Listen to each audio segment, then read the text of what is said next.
नमस्कार भक्तों, हर हर महादेव। आज हम सुनेंगे श्रावण मास की पावन कथा, जिसका श्रवण स्वयं भगवान शिव की कृपा प्राप्त कराने वाला माना गया है। शास्त्रों में कहा गया है कि जो श्रद्धा और भक्ति से सावन माह की कथा सुनता और सुनाता है, उसके जीवन के पाप नष्ट होते हैं, मनोकामनाएं पूर्ण होती हैं और अंत में शिवलोक की प्राप्ति होती है। कथा का प्रारंभ करते हैं। नैमिषारण्य में अनेक ऋषि मुनि यज्ञ कर रहे थे। उन सभी के मन में एक जिज्ञासा उत्पन्न हुई। तब शौनक ऋषि ने सूत गोस्वामी से पूछा, हे महात्मा, वर्ष में अनेक पवित्र महीने आते हैं, जैसे कार्तिक, वैशाख और माघ। कृपया बताइए कि क्या इन सबसे श्रेष्ठ कोई महीना है जो भगवान शिव को अत्यंत प्रिय हो। सूत जी बोले, हे ऋषिवर, आपका प्रश्न अत्यंत कल्याणकारी है। यही प्रश्न पहले सनत कुमार ने स्वयं भगवान शिव से किया था। अब मैं वही दिव्य संवाद आपको सुनाता हूँ। सनत कुमार ने भगवान शिव के चरणों में प्रणाम करके पूछा, हे महादेव, ऐसा कौन सा महीना है जिसमें आपकी आराधना करने से सबसे अधिक पुण्य प्राप्त होता है। भगवान शिव मुस्कुराए और बोले, हे सनत कुमार, श्रावण मास मुझे अत्यंत प्रिय है। इस महीने का प्रत्येक दिन, प्रत्येक सोमवार और प्रत्येक क्षण मेरे लिए विशेष है। भगवान शिव ने आगे कहा, इस महीने का संबंध श्रवण नक्षत्र से है। श्रवण का अर्थ है श्रवण करना, अर्थात धर्म, ज्ञान और भगवान की कथाओं को सुनना।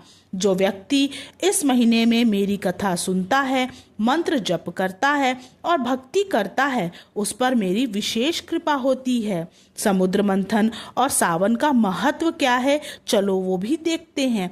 भगवान शिव ने सनत कुमार को बताया, जब देवताओं और दैत्यों ने समुद्र मंथन किया, तब सबसे पहले भयंकर हलाहल विष निकला।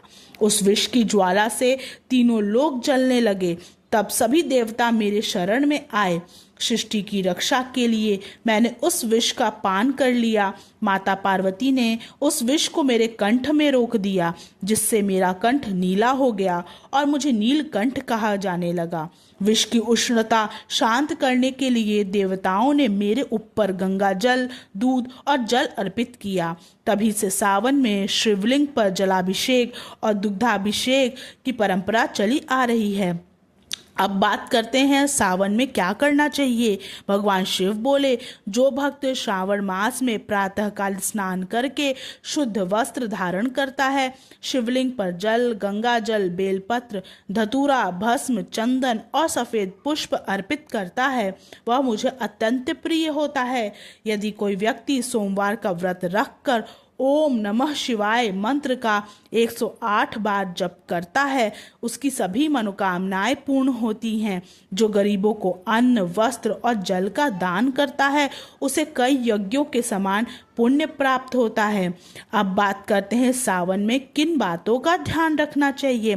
तो भगवान शिव ने कहा, श्रावण मास में क्रोध, झूठ, छल, निंदा और अहंकार से दूर रहना चाहिए। सात्विक भोजन करना चाहिए और यथासंभव ब्रह्मचर्य एवं संयम का पालन करना चाहिए।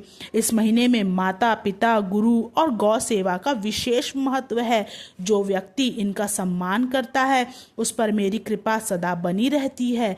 सावन कथा सुनने का फल क्या मिलता है, वह भी भगवान शिव ने बताया। भगवान शिव बोले, जो व्यक्ति श्रद्धा से श्रावण मास की कथा सुनता है, उसका घर सुख समृद्धि से भर जाता है। रोग, भय और संकट दूर होते हैं। सनातन धन, यश और मानसिक शांति प्राप्त होती है। जो निस्वार्थ भाव से मेरी भक्ति करता है, उसे अंत समय में मोक्ष की प्राप्ति होती है। यह दिव्य कथा सुनकर सनत कुमार अत्यंत प्रसन्न हुए। उन्होंने भगवान शिव को बार बार प्रणाम किया और कहा, हे महादेव, आपने संसार के कल्याण के लिए यह महान रहस्य बताया।